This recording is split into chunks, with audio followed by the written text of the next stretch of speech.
文文，我爸的尿袋满了，你快去换一下。徐安，你能不能动一下？我正拖着地，还要给你妈削苹果呢。你拖地重要还是我爸重要？他憋着有多难受，你知不知道？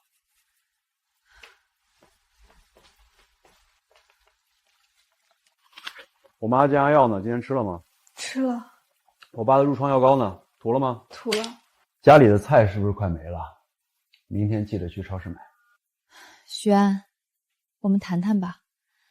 我实在太累了，想请个钟点工，哪怕一天只来4个小时，帮我分担一点就行。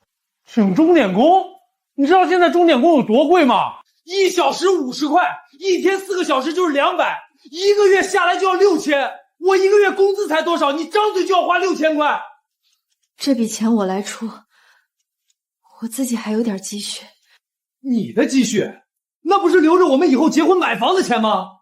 怎么现在就想着乱花啊？再说了，家里有你一个闲人还不够，还请什么钟点工，纯属浪费钱。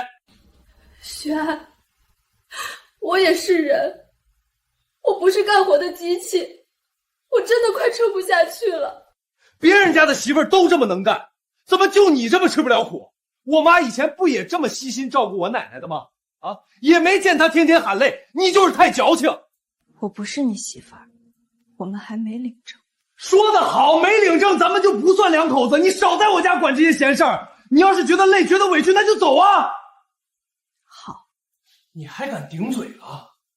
我告诉你文文，别给脸不要脸。我肯让你住在这儿照顾我爸妈，那是给你面子。你一个外地来的，没房没车，要不是我，你现在还不知道在哪个地方飘荡呢。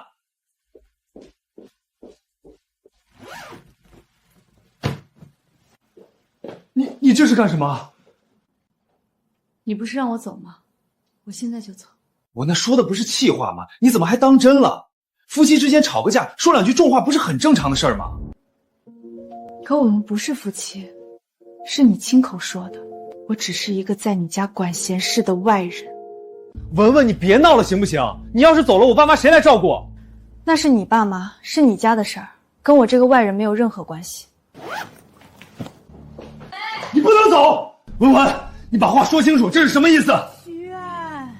徐安，是不是文文要出门，让他给我买点甜的草莓回来，一定要甜的啊！我告诉你，今天你要是敢踏出这个门，以后就别想再回来。好。你疯了！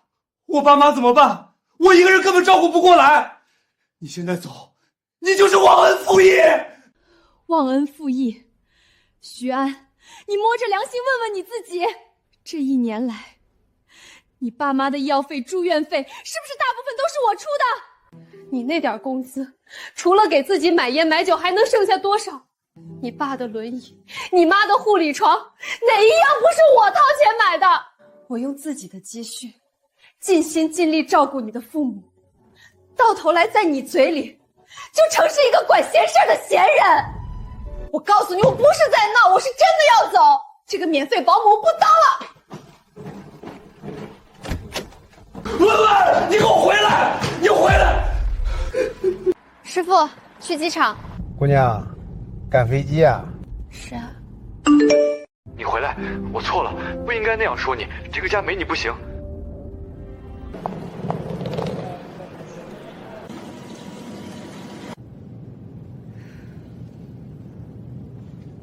女士，您的红酒。谢谢。文文，这里，欢迎来到巴黎。瘦了，也憔悴了。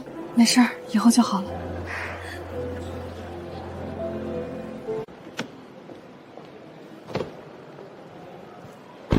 房子给你租好了，就在我隔壁，标准的2室1厅，家具家电全都齐全，你回去直接拎包入住就行。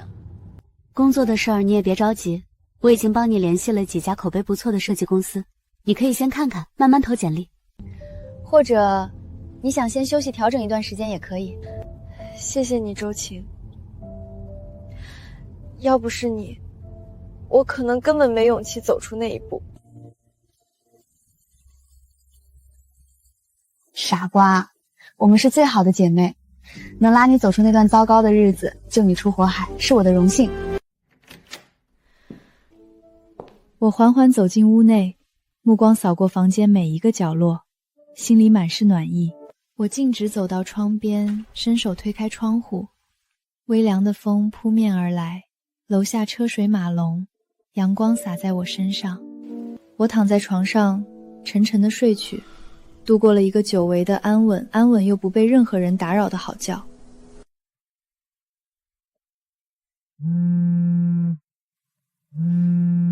文文，我是徐丽，徐安的姐姐。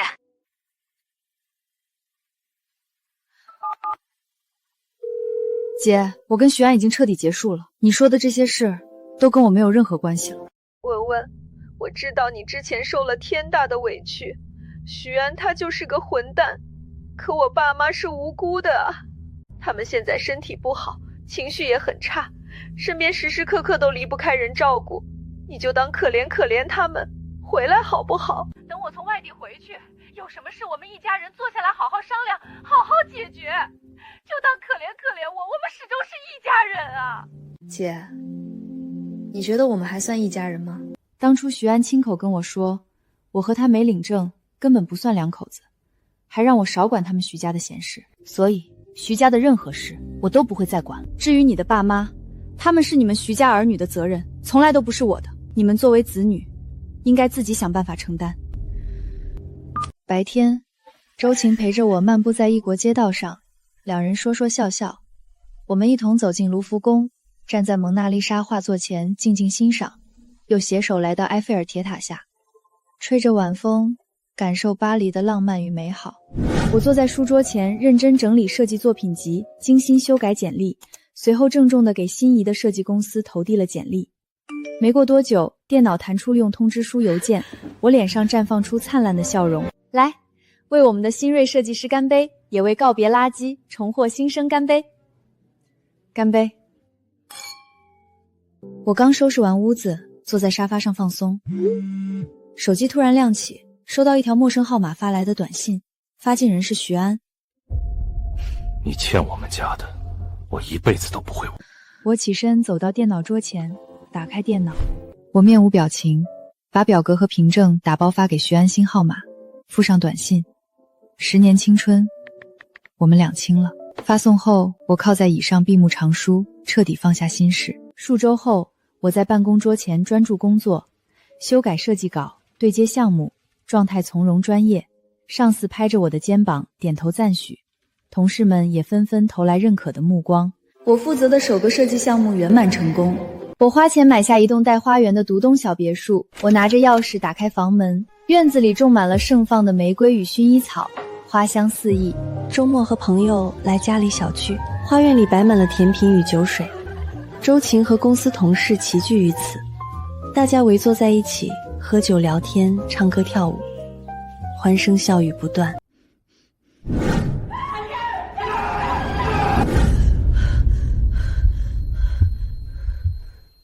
梦醒了，天也亮了，我再也不是那个活在噩梦里的文文了，我是全新的文文，是只为自己而活的文文。白天，我正参与项目会议，认真聆听，手机突然震动，屏幕弹出周晴的微信消息：文文，你快看朋友圈，你前男友的姐姐发疯了。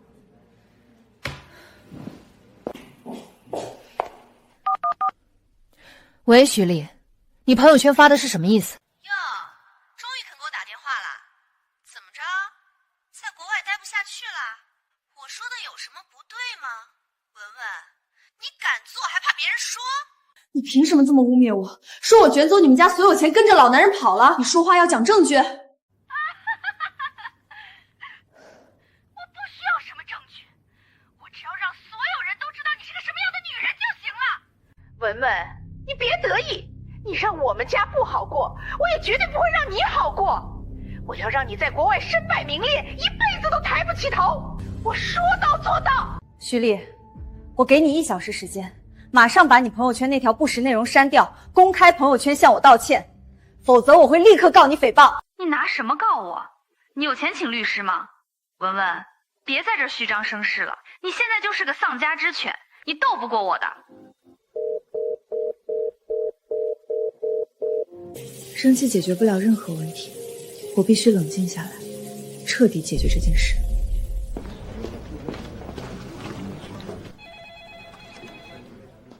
我端坐电脑前，动作利落有序，截取徐安否认关系、推卸责任的聊天记录，整理开销凭证、转账集图与明细表格，输出和徐丽的通话录音，将所有证据一并打包。我打开微信朋友圈，认真编辑文字，配上所有证据截图，附上通话录音链接，毫不犹豫地点击发布，将所有真相公之于众。徐丽的行为已经构成严重诽谤，公然捏造事实，散播谣言，侵犯了当事人的名誉权。从现有证据来看，你完全可以起诉他，胜诉的概率非常大。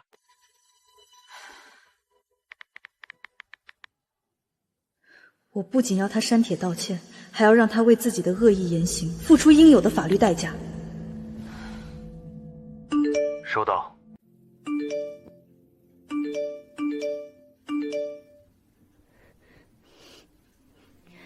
原来世界上终究还是有公理存在的。徐丽肯定不会轻易罢休，这场战争才刚刚开始。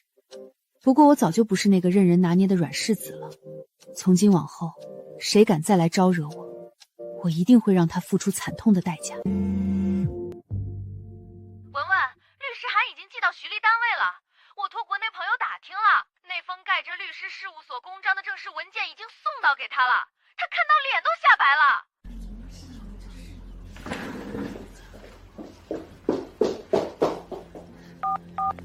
你还真去告我了？我们好歹也算亲戚一场，你非要把事情做得这么绝吗？是你先把事情做绝的，徐丽。我给过你机会，是你自己不要。现在我不想废话，要么按律师函要求公开发朋友圈置顶道歉7天，并且赔偿金损失费，要么我们法庭上见。还想我赔钱？没有钱。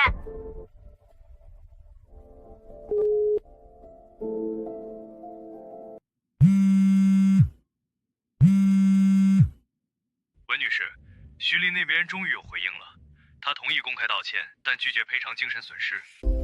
天底下哪有这么便宜的事儿？告诉他，我的要求一个都不能少，道歉必须诚恳，赔偿1分不能少。文文，徐安他出意外受伤了，急需20万手术费，你先把钱借我，救命要紧。第一，他出事是他自己的事，跟我没有任何关系。第二，我的钱没有义务借给曾经拼了命伤害我的人。第三，徐丽，你是不是忘了，你们徐家从头到尾还欠我37万，我只要结果，不接受任何。发完短信，我没有丝毫犹豫，立刻拨通代理律师的电话，将整理好的37万开销明细表格、全部转账凭证、发票照片与徐安的相关聊天记录悉数发送给律师。您好，这些材料您收好。我现在正式起诉徐安，要求他立刻归还我这37万元。文女士，我仔细看过所有材料了，您的证据链非常完整，而且聊天记录里徐安从未否认过这些钱款的性质。这个案子您的胜算非常大。好，那就麻烦您全权处理，尽快立案开庭。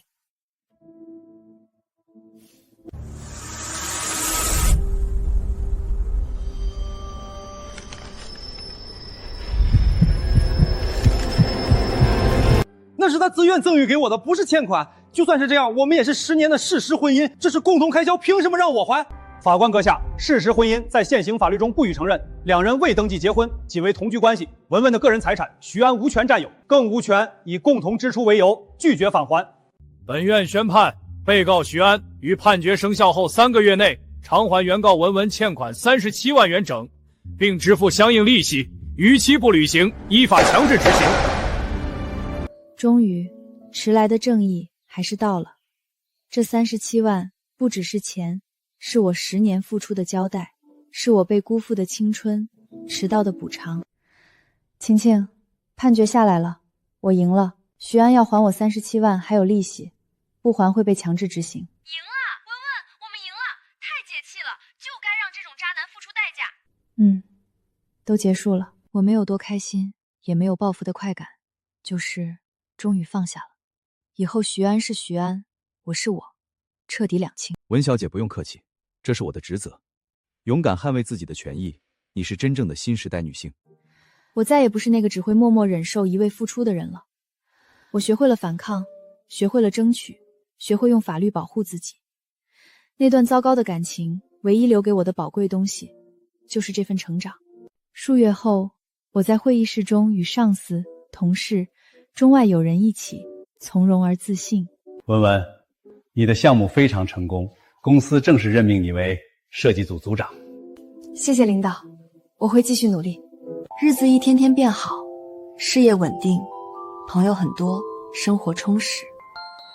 徐安这个名字，我已经快要想不起来了。你在巴黎？是，我在咖啡馆。地址发我。你来了，找我有什么事？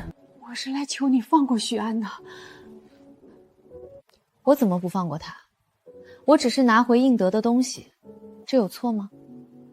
你没错，我知道是我们对不起你，可是文文，许安真的快被你逼死了。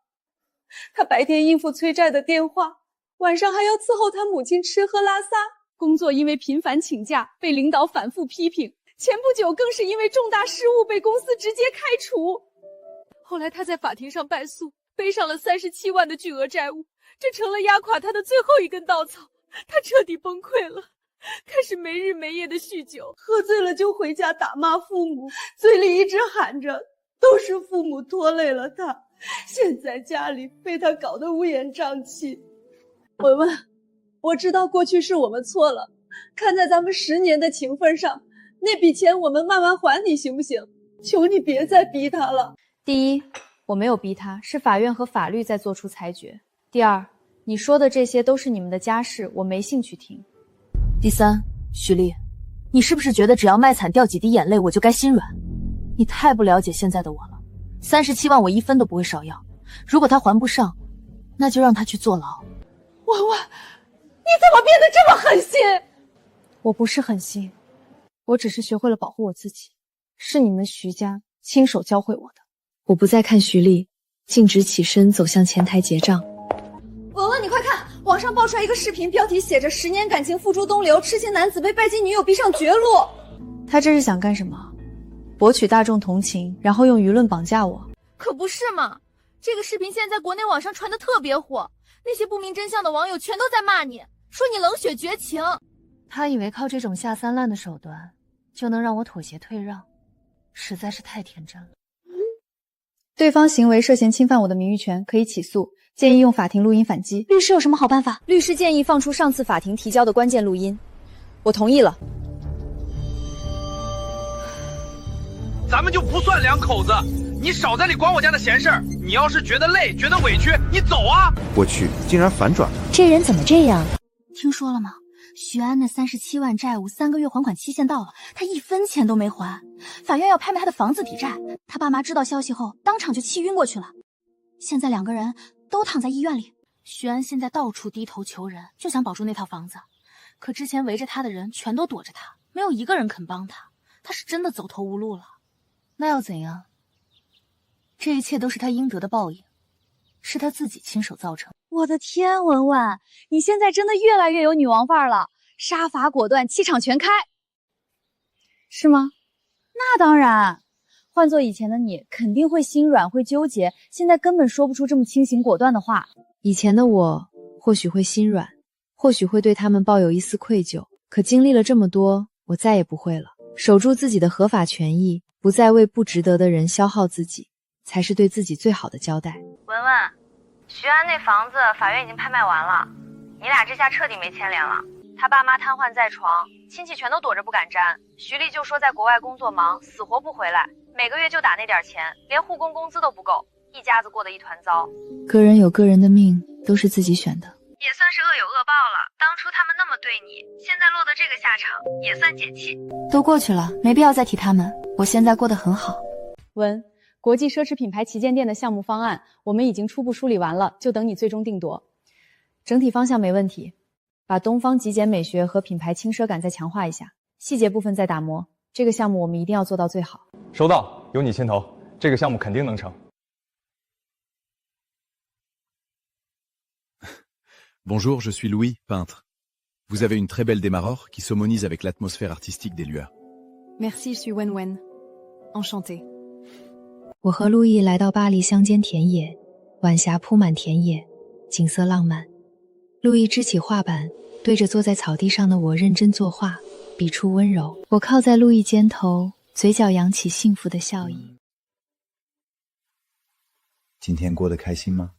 很开心，和你在一起的每一天都很好。我现在才明白，真正的爱情是滋养，是成就，是让彼此都变成更好的人。可不是嘛，哪像你和徐安那时候，除了互相消耗、互相拖累，最后把两个人都拖进深渊。文文，你说徐安要是知道你现在过得这么幸福，会是什么表情啊？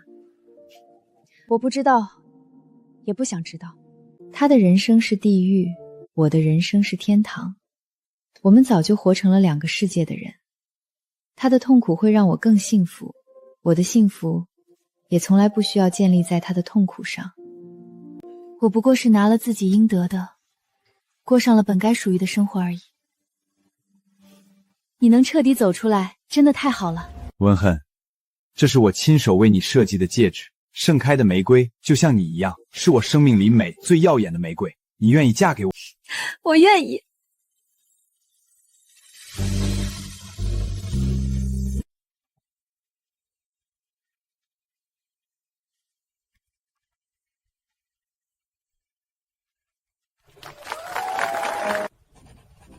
看着眼前幸福的生活，我竟陷入了片刻想象。我一边哄着怀中哭闹的孩童，一边在局促的灶台前颠勺做饭，满身皆是掩不住的疲惫。徐安每天醉醺醺回来，还全是怨恨，我不敢想。